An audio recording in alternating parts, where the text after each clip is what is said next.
कुछ लोग शरद यादव को एक सम्मानित और अनुभवी राजनेता के रूप में देखते थे, जिन्होंने अपना करियर ग्रामीण जनता और किसानों के उत्थान के लिए काम करने के लिए समर्पित कर दिया था। उन्हें एक ऐसे नेता के रूप में देखा जाता था जो किसानों के कल्याण और ग्रामीण विकास के लिए काम करने वाले विभिन्न संगठनों से सक्रिय रूप से जुड़े हुए थे। उन्हें उनकी समाजवादी और धर्मनिरपेक्ष विचारधाराओं के लिए भी जाना जाता था। हालांकि अन्य लोगों ने उनके पूरे राजनीतिक करियर में विभिन्न विवादों में शामिल होने के कारण उन्हें नकारात्मक रूप से देखा हो सकता है, जैसे कि जनता दल यूनाइटेड पार्टी से उनका निष्कासन, सेक्सिस्ट टिप्पणी, राज्यसभा से अयोग्यता, कथित रूप से विधायकों की खरीद फरोख्त में शामिल होना, राज्यसभा चुनाव और विवादास्पद नागरिकता संशोधन अधिनियम और नागरिकों के राष्ट्रीय रजिस्टर का समर्थन करना। उन्होंने अपनी प्रारंभिक शिक्षा अपने गांव में पूरी की और बाद में पटना के BN कॉलेज में दाखिला लिया, जहां उन्होंने राजनीति विज्ञान में कला स्नातक की उपाधि प्राप्त की। फिर उन्होंने उसी कॉलेज से कानून की डिग्री प्राप्त की। अपने छात्र दिनों के दौरान उन्होंने छात्र राजनीति में सक्रिय रूप से भाग लिया और अखिल भारतीय विद्यार्थी परिषद ABVP, भारतीय जनसंघ BJS की छात्र शाखा के सदस्य थे। वह अपने कॉलेज के छात्र संघ के नेता भी थे। उन्होंने 1970 के दशक में भारतीय जनसंघ BJS के छात्र विंग के सदस्य के रूप में अपने राजनीतिक जीवन की शुरुआत की, जो बाद में भारतीय जनता पार्टी BJP बन गई।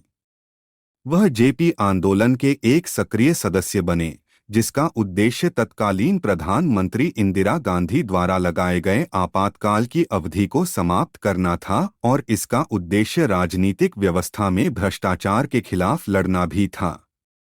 1977 में वे पहली बार अखौली निर्वाचन क्षेत्र से जनता पार्टी के उम्मीदवार के रूप में बिहार विधानसभा के सदस्य चुने गए। उन्होंने राज्य सरकार में ग्रामीण विकास मंत्री और जल संसाधन मंत्री के रूप में कार्य किया। वह 1990 में भारतीय संसद के ऊपरी सदन राज्यसभा के लिए चुने गए थे और तब से राज्यसभा के सदस्य हैं। उन्होंने जनता दल यूनाइटेड के अध्यक्ष के रूप में कार्य किया है। अपने पूरे राजनीतिक सफर के दौरान शरद यादव अपनी समाजवादी और धर्मनिरपेक्ष विचारधाराओं के लिए जाने जाते हैं। वह किसानों के कल्याण और ग्रामीण विकास के लिए काम करने वाले विभिन्न संगठनों से भी सक्रिय रूप से जुड़े रहे हैं। अपने पूरे राजनीतिक जीवन के दौरान शरद यादव कई विवादों में शामिल रहे हैं। उनके आसपास के कुछ उल्लेखनीय विवाद हैं। 2017 में बिहार में भारतीय जनता पार्टी भाजपा के साथ हाथ मिलाने के पार्टी के फैसले का विरोध करने के बाद शरद यादव को जनता दल यूनाइटेड पार्टी से निष्कासित कर दिया गया था। बाद में उन्होंने लोकतांत्रिक जनता दल LJD नाम से एक नई राजनीतिक पार्टी बनाई और 2019 का लोकसभा चुनाव लड़ा। 2017 में बिहार में एक चुनावी रैली के दौरान महिलाओं के बारे में अभद्र टिप्पणी करने के लिए भी उनकी आलोचना की गई थी। उनकी टिप्पणियों की व्यापक रूप से निंदा की गई और उनकी माफी की मांग की गई। 2018 में उन्हें जनता दल यूनाइटेड पार्टी को कथित रूप से विभाजित करने के लिए राज्यसभा के सभापति द्वारा राज्यसभा से अयोग्य घोषित कर दिया गया था। बाद में उन्होंने दिल्ली उच्च न्यायालय में अयोग्यता को चुनौती दी और अदालत ने अयोग्यता आदेश को रद्द कर दिया। हालांकि सर्वोच्च न्यायालय ने अयोग्यता आदेश को बरकरार रखा।